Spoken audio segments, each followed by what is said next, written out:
In this lecture, you'll explore the different models of security operations centers, the core functions they perform, and how to align your SOC structure with your organization's size, maturity, and threat landscape. You'll also learn what roles and technologies are critical for an effective SOC. You can't defend what you can't see, and you certainly can't respond to what you don't monitor. That's where a SOC comes in. Whether it's a fully staffed internal team, an outsourced service, or a hybrid model, your SOC is the front line of your cybersecurity defense. As a security leader, it's your responsibility to make sure that this function isn't just operational, it's strategic. Before you can build or evolve your security operations center, you need to choose the model that fits your organization's size, capabilities, and risk tolerance. There's no one-size-fits-all approach. Your SOC can be fully in-house, entirely outsourced, or a blend of both. Each model offers distinct advantages and trade-offs. Your role as a security leader is to select a structure that aligns with your business goals while ensuring you maintain visibility, control, and responsiveness to threats. If you decide to build your own SOC internally, you're taking full ownership of the people, processes, and technology that drive threat detection and response. You have complete control over how alerts are handled, what workflows you follow, and how your team escalates incidents. This model is ideal if you're working in a large organization with strict compliance needs, data sovereignty requirements, or a mature cybersecurity strategy. But it doesn't come cheap. You'll need to invest heavily in skilled staff, 24/7 coverage, and ongoing training to keep your SOC efficient and effective. When your organization doesn't have the internal resources or budget to build a SOC from scratch, you can turn to a managed security service provider, MSSP. In this model, you delegate monitoring, alerting, and even response actions to a third-party provider. This setup reduces your operational burden and provides access to round-the-clock expertise. However, outsourcing means you may lose some visibility and real-time control. It's up to you to define service-level agreements, SLAs, ensure clear communication channels, and retain oversight over your data and incident response decisions. The hybrid SOC model gives you the best of both worlds. You can keep critical detection and response functions in-house, like Tier 2 investigations or threat hunting, while outsourcing Tier 1 alert triage to a trusted MSSP. This approach offers scalability without overwhelming your internal team. It's especially effective if you're in a growth phase or trying to mature your security operations gradually. As a leader, you'll need to coordinate responsibilities clearly and ensure both internal and external teams operate from a shared playbook and visibility framework. If your workforce is remote or your infrastructure is cloud native, a virtual SOC might be your best fit. A VSOC is decentralized. Your analysts work from anywhere, but they collaborate through cloud-native SIEM and SOAR platforms like Microsoft Sentinel. You rely heavily on telemetry, automation, and secure collaboration tools to maintain 24/7 situational awareness. This model lowers infrastructure costs and enables fast scalability, but it requires strong coordination, mature tooling, and reliable connectivity to be truly effective. Choosing the right SOC model isn't just a technical decision, it's a strategic one. You need to evaluate your organization's maturity, risk profile, compliance demands, and operational budget. The model you choose should help you maintain visibility, respond quickly, and continuously improve your security posture. No matter the structure, your leadership determines whether your SOC becomes a reactive alert handling machine or a proactive command center for resilience and risk reduction. Regardless of the SOC model you adopt, your team must be equipped to perform a core set of functions that form the backbone of operational security. These aren't just technical tasks, they are essential processes that directly impact your organization's ability to detect, respond to, and recover from threats in a timely and effective manner. You begin with visibility.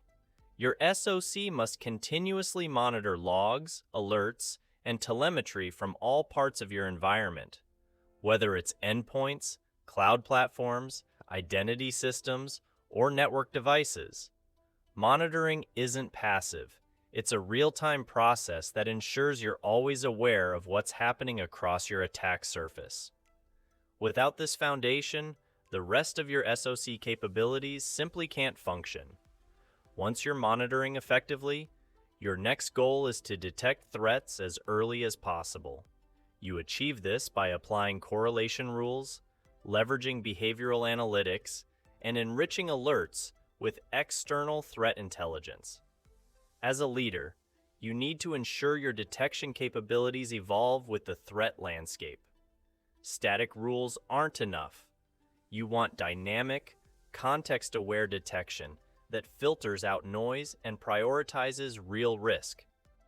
When an alert fires, your SOC must be ready to investigate. This means triaging incoming signals, performing root cause analysis, and understanding the full scope and impact of a potential incident. Your analysts need access to detailed logs, contextual data, and integrated tools to piece together what happened, and to do it quickly. A strong investigation process helps you distinguish between false positives and real threats that require escalation. If an incident is confirmed, your SOC must respond fast. This includes containing the threat, coordinating with IT or cloud operations teams, and initiating recovery procedures. Whether through automated SOAR playbooks or manual workflows, your response strategy must be predefined, repeatable, and effective. As a leader, your job is to make sure your team doesn't freeze in the face of a breach. They act with clarity and confidence. A mature SOC doesn't wait for alerts. It hunts. Your threat hunters proactively search for signs of compromise that evade automated detection. Using behavioral hypotheses, anomaly detection, and advanced queries, they explore the unknowns in your environment. Threat hunting isn't just about finding bad actors.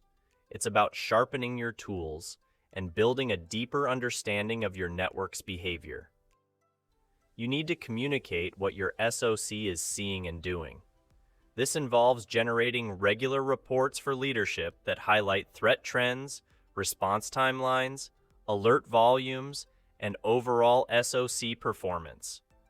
These reports help drive investment, guide strategic decisions, and demonstrate the value of your security operations to non-technical stakeholders. Your SOC should never stand still. You need to review incidents, tune detection rules, refine playbooks, and integrate new data sources as your environment evolves. Every incident, false positive, and missed detection is an opportunity to learn and improve. As a security leader, fostering a culture of feedback and iteration is how you move from reactive defense to proactive resilience. To operate a security operations center effectively, you need more than just tools. You need the right people in the right roles. Each function within your SOC relies on specific skill sets and responsibilities. As a security leader, your job is to build a team that covers detection, investigation, response, and continuous improvement, while ensuring strong collaboration and accountability. Let's explore the key roles that make a SOC function smoothly and successfully. Tier 1 analysts are responsible for monitoring dashboards, triaging alerts, and filtering out false positives. Their primary goal is to reduce noise and escalate only what truly matters. You rely on them to maintain situational awareness and ensure your SOC doesn't get overwhelmed by irrelevant data. As a leader, you must support them with clear escalation paths, training, and efficient tooling to keep them sharp and responsive. Once an alert is escalated, Tier 2 analysts step in. They take ownership of incident investigations, validating threats, gathering context, and determining the scope and impact of the issue. These analysts are your incident responders, capable of deep analysis and cross-system correlation. You should empower them with access to full telemetry, automation tools, and decision-making frameworks to enable quick, confident responses. Tier 3 analysts bring advanced expertise to your SOC. These are your threat hunters and detection engineers, constantly looking for sophisticated or stealthy attacks that evade traditional rules. They build behavioral detections, conduct purple teaming exercises, and improve your overall detection strategy. You count on them to push your SOC from reactive to proactive, and their work often feeds directly into your detection and threat hunting maturity. The SOC manager oversees the day-to-day operations of your security team. They're responsible for shift scheduling, performance metrics, SLA adherence, and escalation management. More than just an administrator, this role ensures your SOC runs efficiently and stays aligned with business and security objectives. As a leader, you must work closely with the SOC manager to communicate priorities, allocate resources, and review incident trends. Threat intelligence isn't just about collecting feeds, it's about understanding and applying them. Your threat intelligence analyst ingests external indicators of compromise, enriches your alerts with context, and provides strategic threat assessments. They connect what's happening inside your network with what's happening in the threat landscape. Their work enhances both detection and response, making your SOC smarter and faster. As your SOC scales, you'll need someone who can automate repetitive tasks and streamline response workflows. That's the role of the automation engineer. They design and maintain SOAR, security orchestration, automation, and response, playbooks, integrate APIs, and help reduce manual workload across your team. This role is key to increasing SOC efficiency without burning out your analysts. In times of major incidents, your SOC doesn't operate in isolation. You also need to coordinate with stakeholders from compliance, IT operations, legal, and communications to manage risk, fulfill regulatory requirements, and communicate transparently with leadership. Building an effective SOC means building a multidisciplinary team with strong collaboration, continuous learning, and a shared mission. As a security leader, it's your job to ensure your team isn't just staffed, it's empowered, engaged, and aligned with your organization's broader security goals. So, what's your leadership takeaway? As a security leader, you must align your SOC model with your organizational reality, budget, threat landscape, and maturity. A SOC is not about filling seats. It's about delivering outcomes, visibility, response, and resilience. Your role is to make sure your SOC is empowered, equipped, and continuously evolving. Because in today's world, threats don't sleep, and neither can your detection capability.